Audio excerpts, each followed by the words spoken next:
It's always dangerous when a politician gets above themselves. And if you remember the fantastic interview on the BBC with Mrs. Thatcher by John Cole, and he was talking about the certainty of elections, and she was talking about how uh, she'd made it absolutely clear that there wasn't going to be a snap election within the electoral cycle, but that as you got into the fourth year and the fifth year of a parliament, real business stopped because everyone was wondering when there was going to be the next election.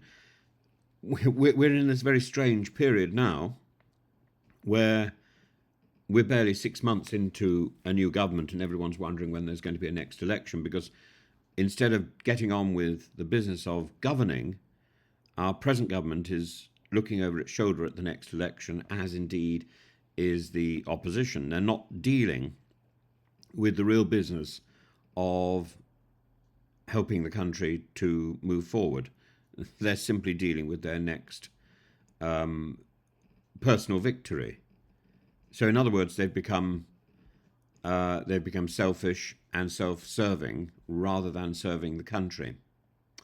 But in the same interview, the interview finishes with probably one of the most famous things that Thatcher ever said. She's talking about having done eight years in office, and she's looking forward to doing more. And she says, yes, people do know where they stand with us. Yes, they do know we are strong. Yes, they do know we have a property-owning democracy, the like of which we have never had, which will give opportunity to the future we have never had before. Yes, I hope to go on and on because I believe passionately in our policies. I believe they're right. I hope to go on and on. Now, she had been in power for 8 years by that point, when she arrogantly said that she hoped to go on and on like God.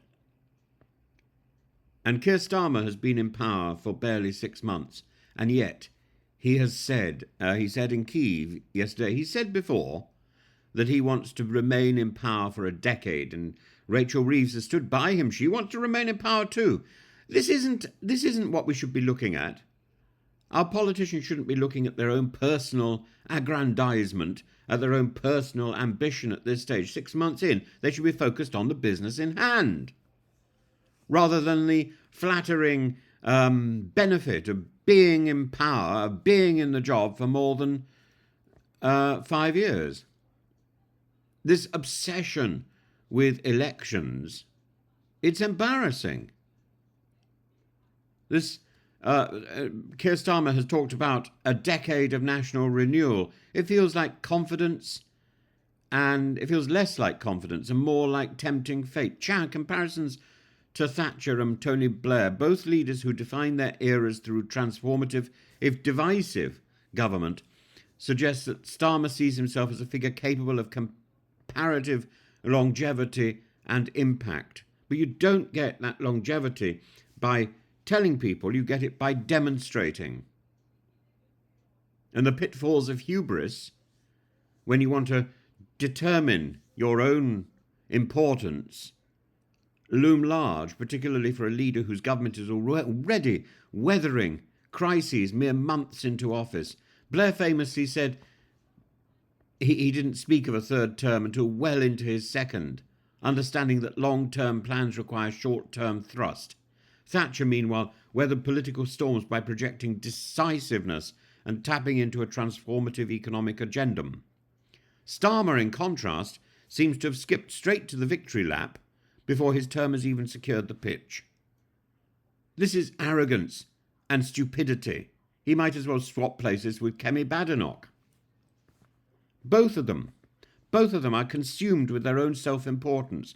The Prime Minister's vow to lead from the front, like some sort of wayward election, not a wayward erection, I think. It's madness. He has a trouser problem, not an issue with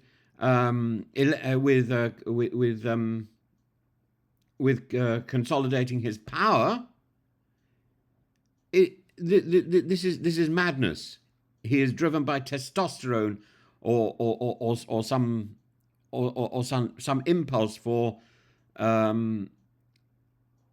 selfish obsession, rather than serving the people. His job is to serve, and not like some sort of wayward bull. A bull. Tax rises, economic stagnation, internal strife. These are all marred Starmer's first months, with Farage's Reform UK nipping at Labour's heels, and and the Conservative base that doesn't quite know what it's doing. This early talk of a second term sounds more like denial than determination. As for Rachel Reeves, her embrace of Thatcherite comparisons compounds the oddity. She's not a Thatcherite comparison. The greatest comparison you can make with Rachel Reeves is to consider the difference between Rachel Reeves and Liz Truss, and there's not much.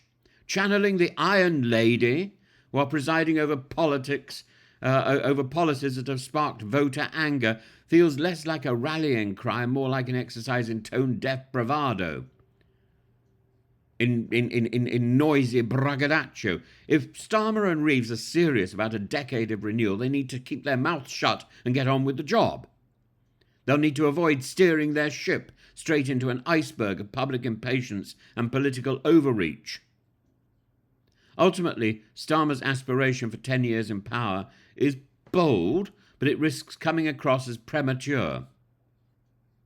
His challenge now is to prove that Labour's vision is more than rhetoric, and that his leadership can even survive into the next year.